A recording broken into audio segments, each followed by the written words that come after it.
Good day everyone, welcome to our video presentation. We are Group 5 and our topic for today is Unit 2. Before we begin, let me introduce our group members.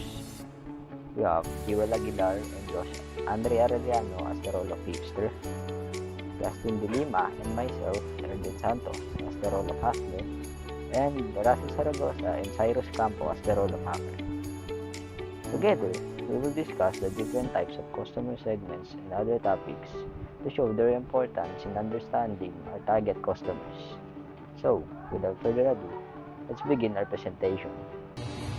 Pain points and solution. If you understand the underlying pain points your customer have, your approach to innovation completely change. The way you speak to your audience changes. You don't hype a solution, but rather call it how the solution alleviates the pain point. You connect with them, you build trust with them because you understand them. For example, yung tumatakbo ka, tas bigla ka nadapa, then nagasugat ka. Yung pinaka pain points nun is matakpan yung dugos na tumutulo sa mismong sugat mo. And then yung solution is yung bandage. Yung bandage. Tapos, hindi yung bandage yung mismong problema, kundi yung bandage mismo ang solusyon. Identifying pain points. Customer may have the problem or pain points that they cannot clearly explain. So they often to ask directly for a solution. To understand their real needs, ask open-minded question and follow up on their answer. For example, a customer asking for a 1/4 inch drill bit doesn't not necessarily need the drill bit itself. They actually need a 1/4 inch hole. By understanding the customer's real goal, you recommend the best solution instead of simplify the providing and products they initially asked for.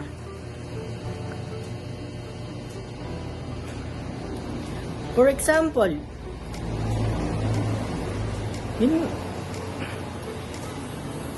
yung hindi mo talaga kailangan ng 1/4 inch drill bit, yun yung hindi pain point, pero yung pinaka pain point niya, kailangan magbutas ng 1/4 inch drill na boot sa pader.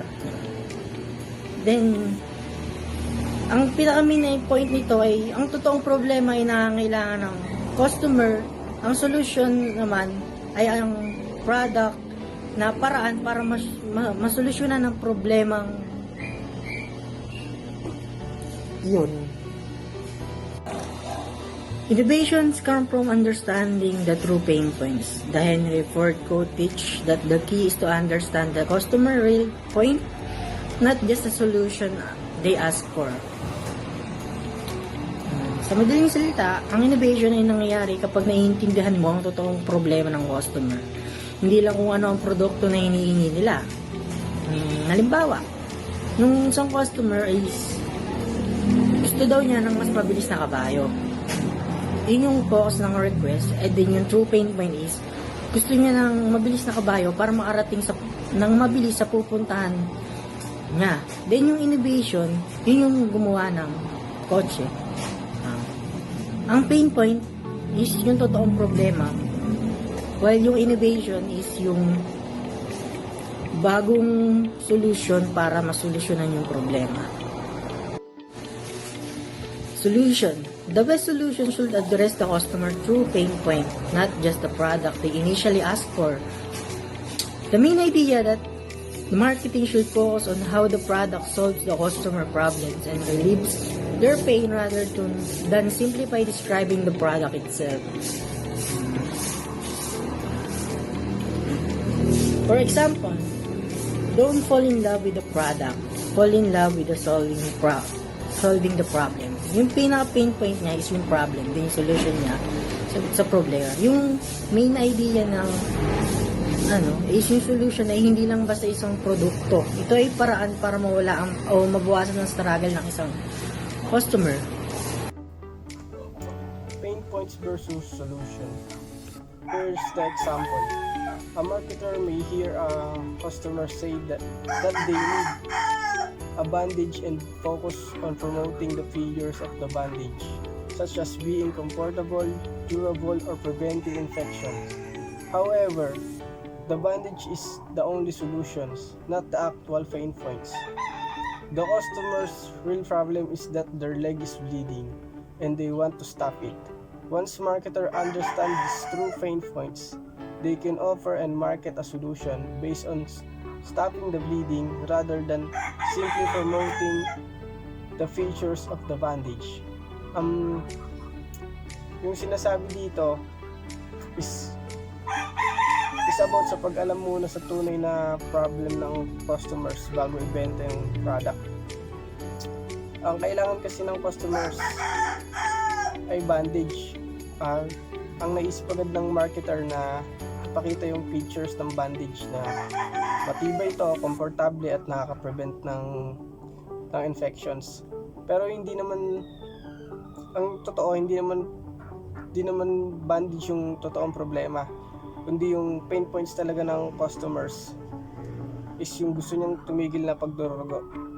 So yung bandage is solution lang, hindi siya yung problema mismo. Ano dapat yung gawin ng marketer once na maintindihan mo yung tunay na problem?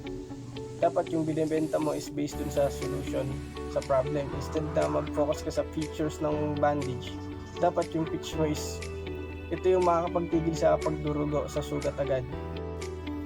So dito sa first example, yung kailangan daw niya ng bandage, which is hindi naman talaga yun yung tunay na pain points. Dahil ang tunay na pain points is yung pagdurugo nga ng tuhod niya. And sa pangalawang example naman, yung kailangan daw niya ng drill para to make hole. At hindi naman talaga drill yung kailangan niya kasi meron naman tayong pwedeng alternatives sa paggawa ng butas. What are customer pain points? A pain point is a problem or difficulty that customers experience. In simple words, it is something that customers need help solving. In business, it is important to understand the customer's problem and find ways to solve them. Some marketers mistakenly think that the solution is the problem, but they are different. Ang sinasabi dito is yung pain point sa isang specific na problema na nararanasan ng mga customers. Ito yung mga bagay na nahihirapan sila o kailangan nila ng solutions. Isang halimbawa nito is yung nahihirapan mag-order online yung isang customers dahil sa mabagal na delivery. Yung mabagal na delivery yung kanyang pain points. Kaya mahalaga din yung pag-intindi sa customer pain points. Dahil kailangan muna ng business na alamin kung ano talaga ang problema ng customers bago gumawa ng solutions. Kapag alam na yung problema, saka maaaring gumawa o magbigay ng product o services na makakatulong dito. Ang common mistake kasi ng ibang marketers ay napagkakamalan nila na ang solution ay yung pain points. Pero magkaiba yon dahil yung pain points ay yung problema, habang ang solutions naman ay ang paraan para malutas yung mga problema ng customers. Wrap-ups: technology, invention, innovation, and technopreneurship. May 4 main terms dito na magkakaiba pero related sila sa isa't isa. Yung number 1 is yung technology. Ito yung paggamit ng scientific knowledge para gawing mas madali yung buhay, para ma-solve yung problema sa society o sa isang tao. Examples nito is yung cellphones, internet, and calculator. Ginawa sila gamit yung science para mapadali yung communication at pag-aaral natin. Number 2, yung invention. Ito yung paglikha ng bagong produkto, process o technique na wala pa dati, na from scratch talaga siya. Example nito is yung nung unang ginawa yung ilaw ni Thomas Edison. wala pa talaga nun. Kaya wala pang ganun before, kaya matatawag siyang invention. Number 3 naman is yung innovation. Ito naman yung pag-improve o pag-modify sa invention para mas gumana o mas maging useful. Parang upgraded version. Example nito, yung ilaw nga ni Thomas Edison. Dati yun, yung una niyang na-invento yun ay malaki at mas mabilis mapundi. Ngayon ay may LED na, mas matipid at mas matagal. Same sa concept pero in-improve. Yan yung innovations. And yung last one, yung technopreneurship. Ito yung pinagsamang technology at entrepreneurship. Yung technology ay yung paggamit ng science para masolve yung problema. And yung entrepreneurship is yung pag-negosyo o pag-start ng negosyo o pag-manage ng business. Yung mga examples niya is yung Lazada, Shopee, Grab. Ginagamit nila yung app para mas mapadali bumili at magpa-deliver. Yung GCash naman and yung Maya, technology ito na ginagamit para mas mapabilis yung pagbabayad o pagpapadala ng pera. Hello guys, ang unang topic natin sa reporting na ito ay customer segments. Simulan natin sa kung ano nga ba ang customer at end users. Sabi dito, a customer is someone who pays for and purchases goods or services from a producer or business. As a result, the customer isn't necessarily the same as the end user. Someone may buy a product and give it to another person who then becomes the actual end user. And hindi raw po ibig sabihin na kung sila ang bumili ng isang certain product or nag-avail ng services ay sila na rin ang makagamit nito or makikinabang. Halimbawa na lamang, ang laruan ng bata. Sabihin na natin na binili mo itong laruan para sa pamangkin mo. Ikaw ang magbabayad ng laruan, pero ikaw ba ang end user? Siyempre hindi. Dahil ang laruan ay para sa pamangkin mo talaga. Maliban na lang kung dinahilan mo lang ang pamangkin mo para mabili mo yung laruan at magamit personally. Next naman, ang end users. An end user is the person who actually consumes or uses the goods or services, while the customer can sometimes also be the end user. This isn't always the case. Still, it's the end user who truly understands the real quality and nature of the product or service, since they're the one actually using it. Ayun, minsan daw, isa lang ang customer at end user. Tulad ng pagbili ng pagkain.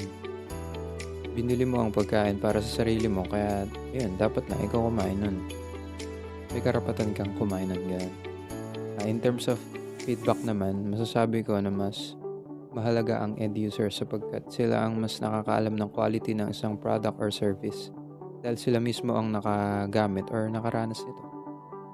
Dito sa slide na to makikita natin yung mga example like products or services ang customer nito at possible end users.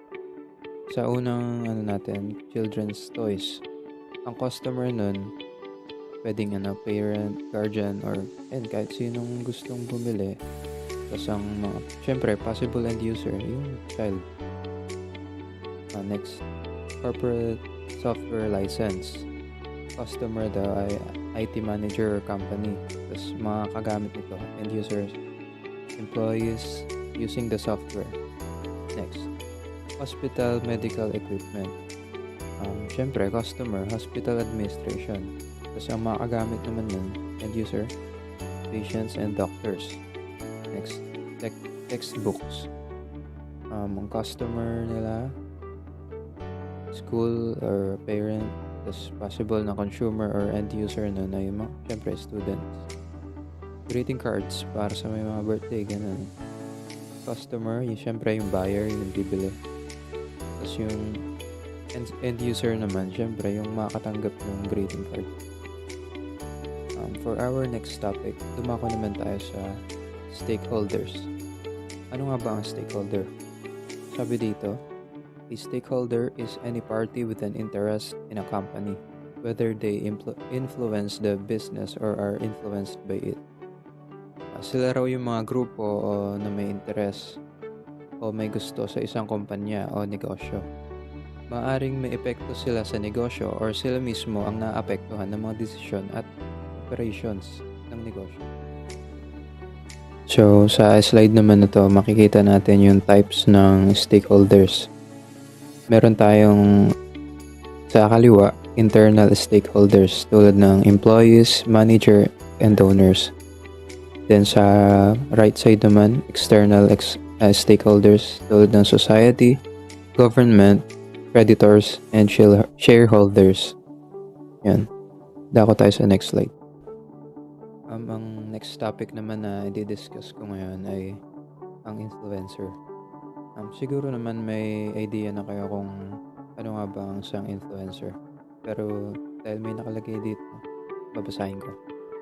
An influencer is someone who can shape other people's buying decisions because of their credibility, expertise, status, or the personal connection they've built with their audience.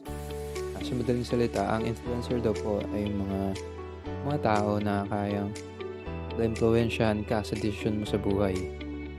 Halimbawa na lang kung dapat mo bang bilhin ang isang bagay or produkto na to or serbisyo, ganun.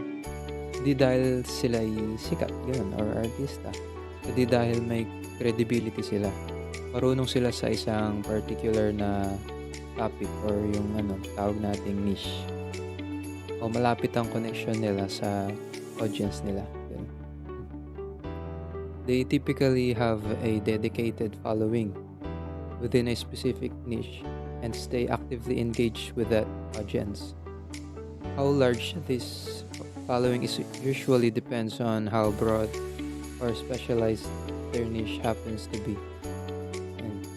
Ay, na-explain ko na ba? Halimbawa na lang. May mga influencer na fitness focus lang. May beauty focus. May tech focus. Depende yan kung gaano kalaki o ka-specific ang niche nila. Ganoon din kalaki o kaliit ang following nila. Importante rin ng na hindi lang basta may followers. Active sila dapat sa pag-engage. Kaya mas napagkakatiwalaan sila ng audience nila kumpara sa simpleng ads lang. Dito naman sa slide na to, makikita natin ang isang example ng influencer na nagpo-promote ng product sa kanyang audience or followers. Sabi niya, you need to try this product. Ewan ko kung ano ba yan, or cellphone, ganun.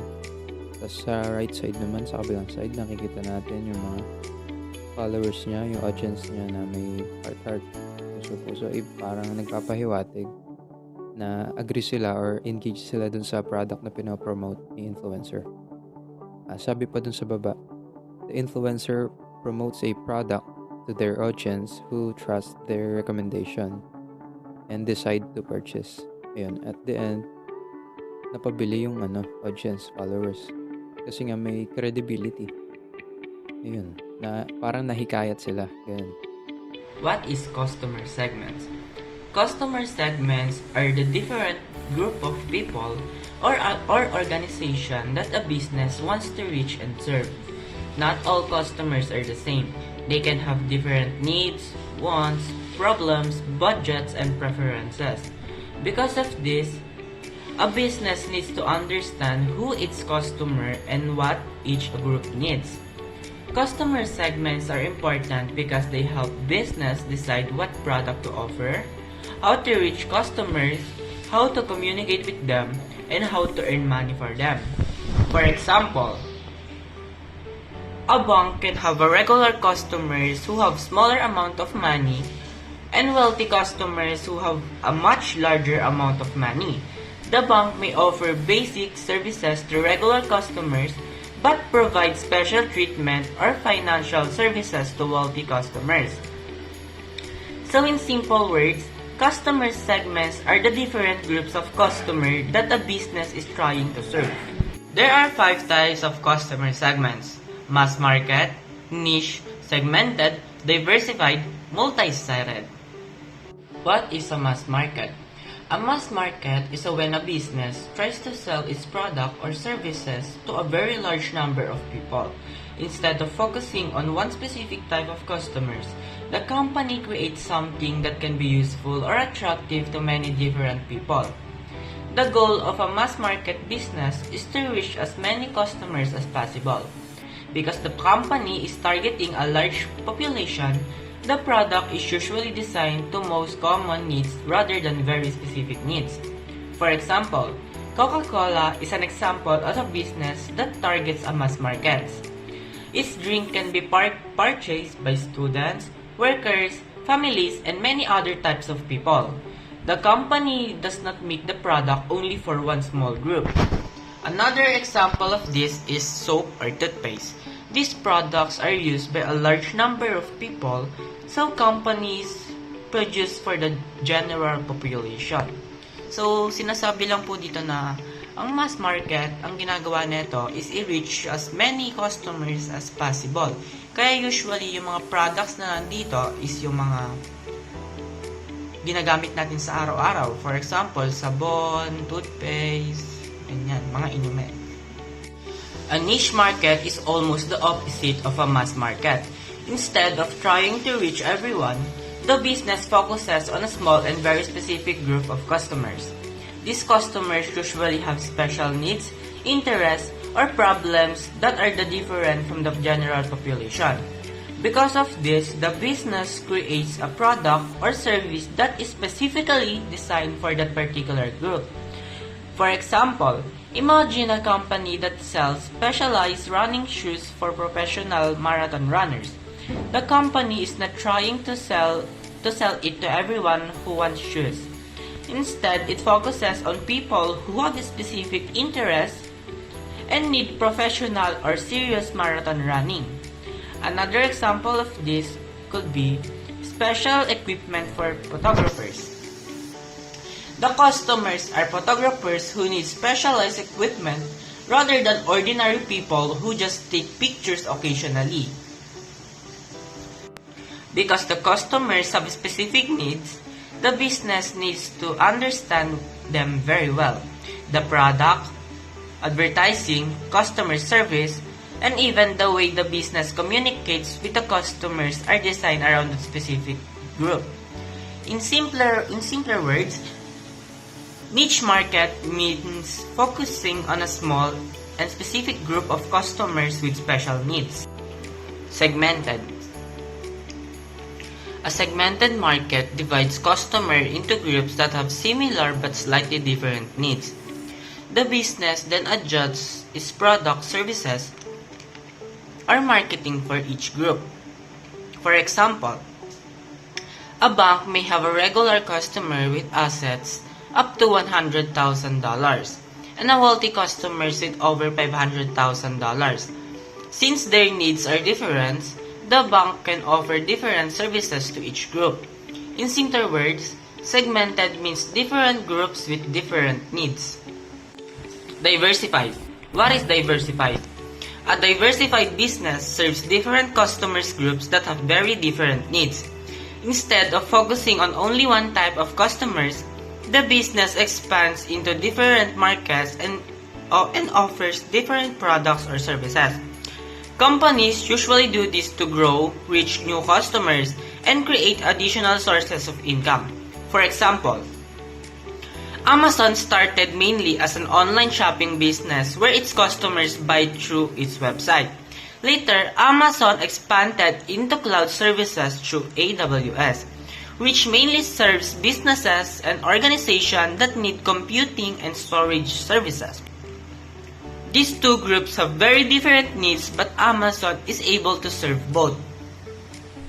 Another example is Apple, which offers different products and services such as iPhones, computers, music, and other services. Each product can attract different types of customers with different needs. 6. Multi-sided platforms. A multi-sided platforms is a business that needs two or more different customers groups to participate in order for the business to work successfully. The groups are connected because each side provides value to the other side.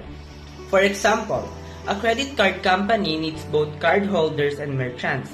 Cardholders need merchants where they can use their credit cards, while merchants benefits from having customers who can pay using credit cards. The credit card company who connects these two groups. A modern example of this is a food delivery platform. It connects customers who want food, restaurants that prepare the food, and delivery workers who deliver the orders. If one of those important groups is missing, the platform becomes less useful to the other groups. In simpler words, multi-sided platforms connect two or more different groups that depend on each other for the business to succeed. Ang next naman is market segmentation. Market segmentation is the type of process of dividing a large market into smaller groups of customers who have similar needs, preferences, characteristics, or buying behavior. Sinasabi lang dito is na yung market segmentation daw is yung paghahati ng malalaking grupo sa papunta sa maliliit na grupo para maibigay yung mga pangangailangan nila. Dito naman is yung mga types of market segmentation. Una-una dito is demographic segmentation. Next naman is psychographic segmentation and behavioral segmentation, and lastly is geographic segmentation.